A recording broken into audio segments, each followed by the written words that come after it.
হায় মাগো জগদম্বা, বিপাকে ফেলিলি, ছায়ে পয়ে সর্বনাশ, প্রাণে ধনে নিলি। কি করি উঠাই মাগো, কি করি উপায়, জগদম্বা এই তোর মনে ছিল হায়। ঠাকুরমার ঝুলি থেকে, যেটা দক্ষিণারঞ্জন মিত্র মজুমদার গুছিয়ে গল্পগুলোকে সংকলন করে লিখেছিলেন। সেপ্টেম্বরের এক বিকেলে মিশা ভয়ঙ্কর সব কথাবার্তা বলছিল।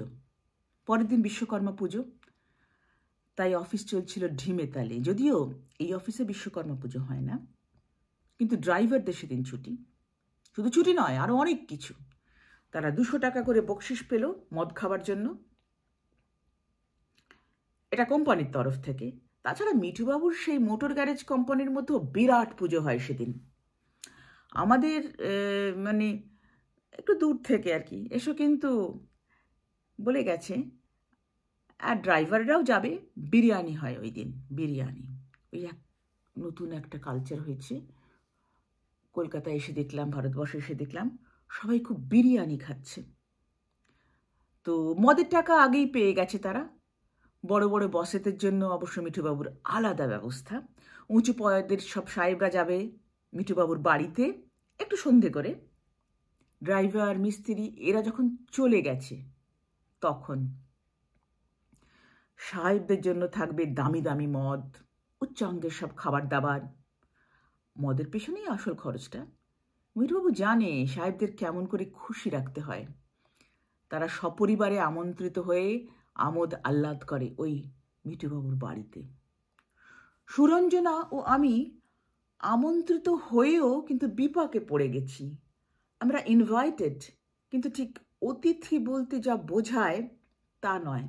মানে সম্মানিত অতিথি কিন্তু না। ওই জোরে হাঁক পেড়ে এসো কিন্তু, ওইটাকে সাড়া দিতে আমাদের মতো স্টেটাসের লোকেদের একটু প্রেস্টিজে লাগে। আমরা ড্রাইভার নই, চাকর বাকর শ্রেণীর লোকও নই যে ডাকলেই বিরিয়ানি খেতে ছুটব। আবার যত্ন করে, আদর যত্ন করে এসরে বসরে করে তো আমাদের কেউ ডাকবে না। যেতে হলে ওই গ্যারেজের বেঞ্চিতেই ড্রাইভারদের পাশে বসে হাতে প্লেট নিয়ে বিরিয়ানি খেতে হবে। আমরা একটু কনফিউজড হয়ে যাই। মিঠুবাবুকে খুব যত্ন করে বলে দিই, যেতে পারলে ভালোই লাগতো, কিন্তু ঠিক ওই দিনই সন্ধেবেলা জানেন তো অন্য একটা জায়গায় আমাদের আবার নেমন্তন্ন আছে, সেখানে যাব। আগে থেকে সব প্ল্যান করা আছে। আর মিঠুবাবুও জোর করে না। আমরা যাই বা না যাই তাতে তার কিচ্ছু এসে যায় না। যাই হোক, নিচে এসব কথাবার্তা বলে ওপরে আমাদের ঘরটায় এসে দেখি মিশাকে ঘিরে রয়েছে কয়েকজন। সে খুব ইন্টারেস্টিং কিছু বলছে বলে মনে হয়। আর যারা শুনছে তাদের মধ্যে একজন হচ্ছে আমাদের ইবরিস, আরও দুজন ওকে ঘিরে দাঁড়িয়েছে। একজন হচ্ছেন আলিওয়াসা, অন্যজন হচ্ছে আমাদের ইউরি আন্দ্রেভিচ।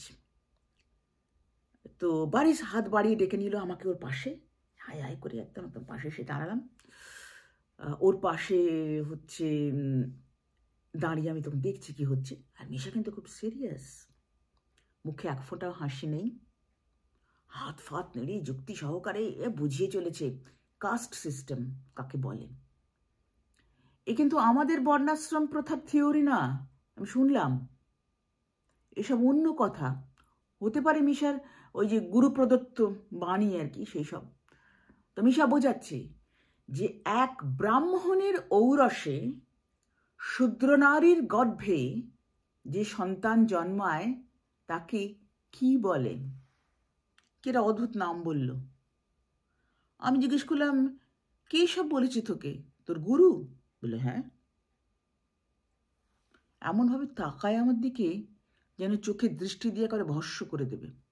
আবার জিজ্ঞেস করি, আর শূদ্রের ঔরসে ব্রাহ্মণ নারীর গর্ভে যদি কেউ জন্মায় তাহলে তার জাত কি হবে বল, তাকে কি বলা হবে সেটা বল। এই প্রশ্নটা ওর কিন্তু কমন পড়েনি, একটু অপ্রতিভ হলো।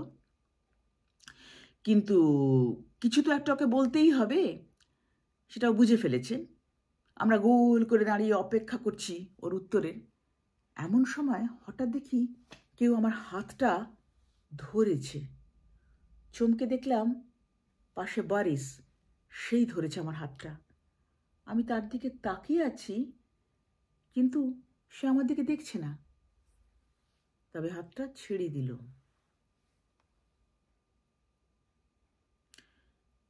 মিশা একটু ভেবে নিয়ে তারপর ঝট করে কিরকম রেগে গেল, বললো ওরকম হয় না, কোনো শূদ্র কখনো ব্রাহ্মণ নারীকে ভোগ করতে পারে না। এইটা শুনে ইউরি আন্দ্রেভিচ বললেন, পারে কি পারে না সেটা তো নিয়ে পরে কথা হবে, হাইপোথেটিক্যাল সিচুয়েশন ভেবে নিয়ে তুমি প্রশ্নটার উত্তর দাও, সব অপশন খোলা থাকুক। ইউরি আন্দ্রেভিচ তো বিজ্ঞানের ছাত্র, উনি লজিকটা বুঝতে চেষ্টা করছেন। তো আলিওসা যে ওই যে ড্রাইভারদের যে দলপতি, সে কিন্তু আবার কাস্ট সিস্টেমের যে টপোলজি সেটা জানেই না, সে কিন্তু মজা দেখবার জন্য বসেছিল, তার মাথায় সব কিছু ঢুকছেও না। মিশার উত্তরের জন্য অপেক্ষা না করে তখন ইউরি আন্দ্রেভিচ করলেন কি, উঠে পড়লেন সেখান থেকে। আমিও সরে যাচ্ছিলাম, ফের আমার হাত ধরে নিয়েছে বারিস। আমি ফের তার দিকে তাকাতে সে বলল, একটু দাঁড়া না, কি এত কাজ তোর? মিশা কি বলছে একটু শুনি আমরা, তুই ওকে প্রশ্ন কর। আমরা তো এইসব ইন্টারেস্টিং জিনিস আগে কখনো শুনিনি। মিশা এত জোর দিয়ে এসব কথা বলছিল যে ওর গলার জোরেই ও ওর কথার সত্যতা প্রমাণ করিয়ে ছাড়বে। আমি যেহেতু জাতিভেদের অস্তিত্বটাকেই অস্বীকার করি, তাই ও কতটা ঠিক বলছে কি কতটা বেঠিক বলছে সবটাই আমার কাছে মূল্যহীন। শুধু একটা জিনিস আমাকে ভাবাচ্ছে, যে নিজের গাঁটের কড়ি খরচ করে বা ওই অফিসের পয়সা মেরে টেরে ও নিয়মিত বেনারসে গিয়ে যে গুরুসঙ্গ করে, সেটা এইসব নিকৃষ্ট এসব জিনিস শেখার জন্য কেন? ওর নিজের কোনো যুক্তি বুদ্ধি বা ভালো কোনো হবি নেই? এ তো দেখছি ক্রমাগত ঘৃণার চাষ করে চলেছে, ঘৃণার কথা বলে চলেছে হরদম। আমি এ ঘরে ঢুকবার আগেও হয়তো কিছু কিছু জিনিস বলেছে, এবং যেটার দিকে পয়েন্ট করে আরও জানতে চাচ্ছে আমাদের আলিওসা। আলিওসা বলে, এই যে তুই যে সেই তন্ত্র সাধনা টাধনা না কি একটা নিয়ে বলছিলি না, সেটা বল সেটা বল। মিশা খেই ধরে নেয়, ও বলে ওটা হচ্ছে সিদ্ধিলাভ। যারা সিদ্ধিলাভ করে তারা একজন নারীকে মেরে পর্যন্ত ফেলতে পারে। মেরে ফেলতে পারে মানে? আমরা প্রায় তিনজনই সমস্যার এক কথা জিজ্ঞেস করে ফেলেছি। মিশা তখন প্রাঞ্জল করে বুঝিয়ে দেয় যে তন্ত্র সাধনায় নারী সম্ভোগ মানে সেক্স করা একটা বড় অংশ। সেই সাধনায় সিদ্ধ হলে সেই তান্ত্রিকের এমন শক্তি হবে যে সে যে কোনো নারীকে জাস্ট ওই সম্ভব মানে ওই জিনিসটা করতে করতে একেবারে মেরে ফেলতে পারে। এটি শুনে সবাই চুপ। ইউরি আন্দ্রেভিচ দূর থেকে কতটা শুনছেন জানি না, কিন্তু এবার চেয়ে চেয়ে বললেন যে মিশা, তোমার কথাগুলো ঘরের বাইরে গিয়ে বললে ভালো হয় না? আমার কাজে কিন্তু খুব ডিস্টার্ব হচ্ছে। এরকম ধমক খাবার পরে এই আলোচনা তো আর চলতে পারে না। তবুও আলিওসা ফোড়ন কাটলো, ও তাই তুই এইসব জিনিস শিখছিস যাতে খুব মানে শক্তি হয়, মানে বাকিটাও মিশাকে হাতের মুদ্রায় সব বুঝিয়ে দিল আর কি, কায়দা কানুন করে সাইন ল্যাঙ্গুয়েজে। মিশা খচ করে আমার উপর রেগে গিয়ে ওর আক্রোশটা পুরো উগরে দিল। হঠাৎ বলল, আর তোমার, আমার দিকে দেখি, আর তোমার তোমার তো মরে যাওয়াই ভালো, তুমি শূদ্রের চেয়েও ঘৃণ্য, তেমনি ঘৃণার পাত্র হচ্ছে তোমার বাচ্চা, তোমাদের কোনো কাস্ট নেই। আলিওসা ওকে জাপটে ধরে ঘর থেকে একেবারে বের করে নিয়ে গেল একদম সামনে দিয়ে। বারিস আমার কাছে এসে একটু চুপ করে থাকে, একটা স্বগতোক্তি করে, বলল দুরাক মানে রাশিয়ান শব্দ মানে উন্মাদ। তারপর আমাকে বলল, ওর কথায় কিছু মনে করিস না প্লিজ, ও একটু ফ্যানেটিক আছে কিন্তু মনটা ভালো, মনটা খুব ভালো। এসব বলবার পরেও সে চলে যায় না, আমার সিটের কাছে দাঁড়িয়ে আশেপাশে আর চোখে একটু দেখে নেয়। তারপর নিচু স্বরে বলে, মিশা তোকে কিছু বলেছে? কি? না, ঠিক আছে ঠিক আছে। সে চলে যেতে গিয়েও আবার ফিরে আসে, বলে, রিতকভকে বল তোর ছুটি পাওনা হয়েছে তো, দিন তিনেকের ছুটি নিয়ে নে।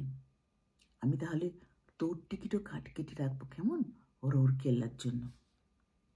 আর সে আমার উত্তরের জন্য অপেক্ষাও করে না, ঘর থেকে বেরিয়ে তখনই চলে যায়। আমি এরপরে ইউরি আন্দ্রেভিচের কাছে গিয়ে দাঁড়াই। উনি আসলে তেমন জরুরি কিছুই করছিলেন না। আমি বলি, জানেন ইউরি আন্দ্রেভিচ, আমি মরে যাব খুব শিগগির, দেখে নেবেন।